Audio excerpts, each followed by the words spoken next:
everybody, Max Scoville here for IGN, and I'm joined by Aaryn, Flynn, and Neil Thompson from Inflexion Games, showing off Nightingale. Gentlemen, welcome. Hi, Max. So Nightingale was a big, huge reveal at the Game Awards. It is a survival, crafting, shared world game that is has a very distinct kind of Victorian gas lamp aesthetic.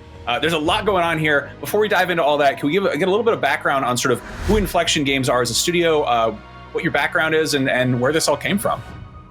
Yeah, thanks, Max. So Inflexion Games is about 3.5 years old now. We started this studio in the summer of 2018. Myself, Neil, a few others from BioWare, plus some new folks who joined us around the industry. We put together here in Edmonton, Canada, about 3.5 years ago, and we've been growing. We're about 100 developers now, and we're working on this one project, Nightingale, which we were very happy to reveal at the Game Awards about a month and a half ago now. Wow, time flies. Now, Nightingale is, I feel like BioWare has the pedigree of doing incredible, world building and RPGs and all that. But the sort of survival crafting side of things is a little bit new here. Can you talk a little bit about what makes Nightingale different from sort of other games in that genre? Yeah, sure. So definitely world building was something we wanted to invest in. You're right. We learned a lot of lessons working on Mass Effect, Dragon Age, other games at BioWare, and really understanding what players want, what creates a living, breathing world that players want to spend their time in, want to invest in.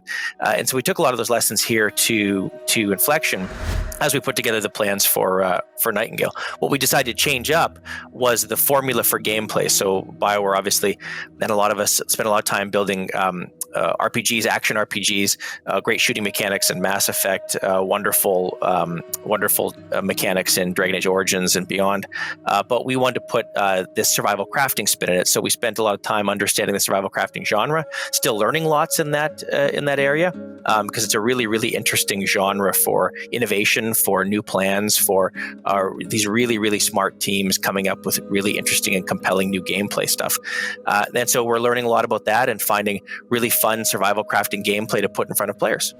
Now, of course, there is the fantasy element. You've got incredible gigantic monsters and creatures roaming around. Could you give me a little bit of context of sort of where players are? Like, what is this world? What are they doing there? Why are the monsters mad at them? Let's start there. You can think about our universe as a kind of series of it's parallel universes. Effectively, there's a seemingly endless number of realms, and as we call them, Realmwalkers that you play. You're lost within these realms initially at the start of the game.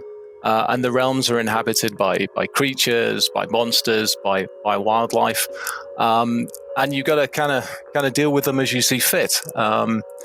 We saw in the reveal trailer we had creatures like the hill giant, and we saw him in the reveal trailer. He was kind of breaking up your house, but we also saw him taking an offering from players, and it was important for us that in your interactions with creatures, even seemingly monstrous creatures, there's not always a violent outcome. There's other ways to mitigate your situation than just by violence alone. Now, let's talk a little bit about the sort of the creature design. Neil, there's this kind of a wonderful Victorian aesthetic, and you have a monster called the Bandersnatch, which has some wonderful kind of Lewis Carroll DNA. Can you speak a little bit about the look of these creatures? Yeah, we very much, because it is that sort of Victorian period, which is an incredibly visually evocative period. And from a creature perspective, we wanted to really delve into this idea of folklore and fairy tale and gain our inspirations from there. So the Bandersnatch in our world, it's kind of a pretty vicious cross between a raptor and a kind of bat-like creature, and they're pretty lively in the realms. Not necessarily something you would want to meet on a dark night, that's for sure. Would it be reasonable to expect that maybe a Jabberwocky would make an appearance? Could be. Could do. Okay. There are no limits to these things. Yeah. Now, can you talk a little bit about the Bound and the Harpies? Yeah, the Bound are great, yes. I like the Bound a lot. I think they're a wonderful faction. They're essentially our main enemy within the world of Nightingale is the Fae, and the Fae have created the Bound as a mimicry of humanity, effectively. They create them in vats. They're sort of magically spawned, and then they send them out into the world to combat against unwary Realmwalkers. And there's lots of different factions. In the reveal trailer, we saw some minions who are just kind of popcorn quadruped enemies that will just throw themselves at you.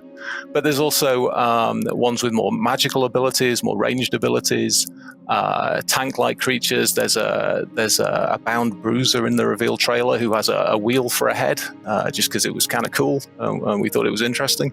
So there's lots of variation, lots of factions coming along.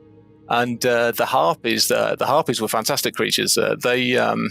When we started thinking about kind of mythical and creatures from folklore, we thought about harpies, and then our concept team took that idea and really ran with it. And then we started thinking about the ways a creature like that, who her behaviour is that they steal things from players. They will steal your stuff in the encampment. And we started thinking about, well, maybe they disguise themselves to better meet their ends.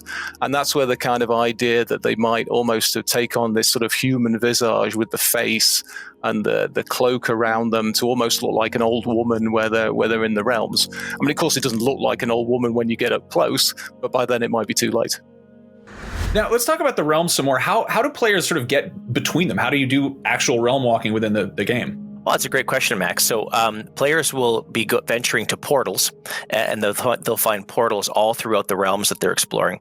And they'll have the choice then to decide to stay in the realm that they're in or go to another realm. And we're not talking yet about how exactly players will do that, but it'll involve a relatively complex process of deciding which realm you want to go to, of getting the right materials to make sure that you have the gear to go do that, and then ensuring that whatever's on the other side of that portal, you have the right tools, the right equipment, and even potentially the right party members with you to go off and to explore that realm on the other side.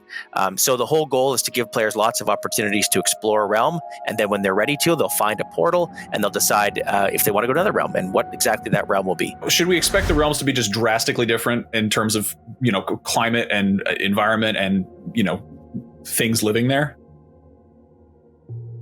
Oh, absolutely. I mean, the phrase endless adventures is absolutely key to the experience of Nightingale. So anything you can imagine within that context, we're looking at. Now, speaking of creatures, the name is a creature. A nightingale's a bird. What's the context there? What does that have to do with the game? Actually, it came from one of the very earliest days when we were putting the concept together and the idea of a lost city, effectively, and as it grew, as the lore grew, as we had more ideas around the world, we started to call the city gradually took on this name of Nightingale, and then as we progressed, we just thought, but isn't that a really evocative, great name for the game itself? And that's why we chose it. Can you talk a little bit about sort of your influences in designing the creatures and the sort of the look of the world? Was there any kind of art or media you were looking to for inspiration or drawing from? You mentioned fairy tales. Yeah, lots. I mean, it's such a rich period. I mean, one of the main inspirations, just conceptually, for the whole Nightingale experience was a book by Susanna Clarke called Jonathan Strange and Mr. Norrell. That Aaryn and I both love. It was televised. It's a really fantastic BBC show as well, and not because it deals with the exact same themes, but what's great about it is there's this idea within the book that there's a world beyond the veil, effectively, and if you pierce that veil, bad things can happen, or you suddenly lose control over what can happen, and that was our kind of parallel between the world of Fae and the Feywild setting that we have within the game. And then visually, we look at lots of historical art. Our environment director Noel is very keen on Dutch art. So when you look at the game and you look at all the lighting within the game, we're using those kind of classical art experiences and influences to kind of influence the overall aesthetic of Nightingale as a product. Awesome. That sounds wonderful. The Dutch masters were definitely doing some very good lighting, that volumetric before its time. Absolutely. Now, absolutely. If you two say so, I don't know. I mean, sure. No, there's a lot of weird stuff, a lot of weird, vaguely fantastic looking historical art like that. Now let's talk about when players can get their hands on this. You're doing early access, is that right?